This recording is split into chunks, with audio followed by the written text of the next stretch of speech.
trong em bay cao. Em đâu biết tình này dạt dào.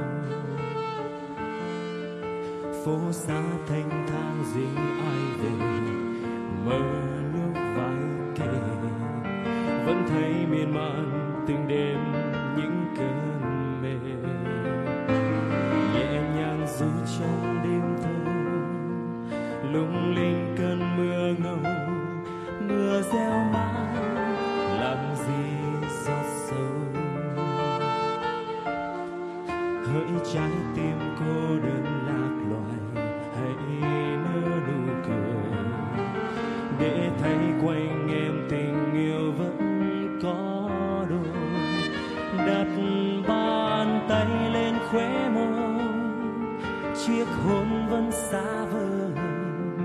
Đêm vẫn lạnh lùng dù qua phố đông.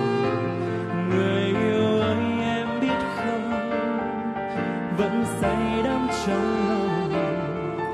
Dù thời gian trôi xa, tình vẫn trao người thiết tha. Khi anh thấy cô đơn lòng em nhớ ai, anh mong bước chân em về trong nắng mai. Đừng mang bóng đêm vô tình về vây kín trong tâm hồn. Hãy nghe trái tim hát lời yêu thương.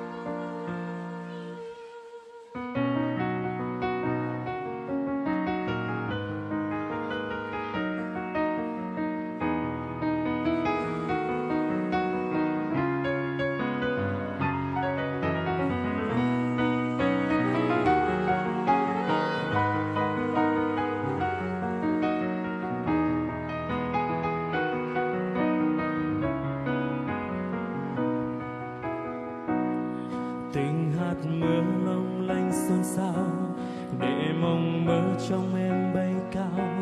Em đâu biết tình này dạt dào. Phố xa thanh thang riêng ai về, mơ lúc vai kề, vẫn thấy miên man từng đêm những cơn mê. Nhẹ nhàng du trong đêm thâu, lung linh cơn mưa ngâu. Mưa gieo mãi làm gì giọt sâu, hỡi trái tim cô đơn lạc loài. Hãy nở nụ cười để thấy quanh em tình yêu vẫn có đôi. Đặt bàn tay lên khóe môi, chiếc hôn vẫn xa vời. Đêm vẫn lạnh lùng dù qua phố đông. Người yêu ơi em biết không, vẫn say đắm trong lòng. Dù thời gian trôi xa, tình vẫn trao người thiết tha.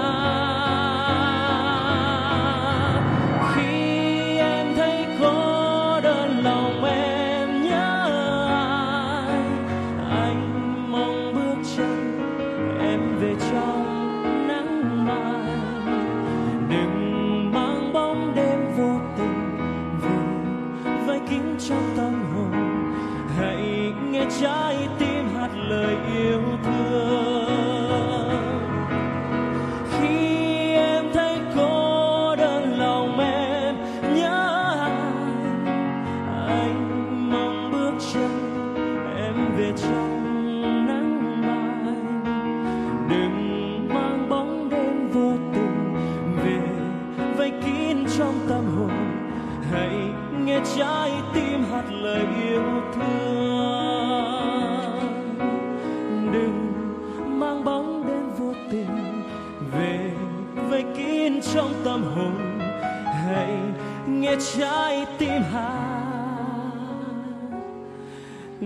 yêu thương.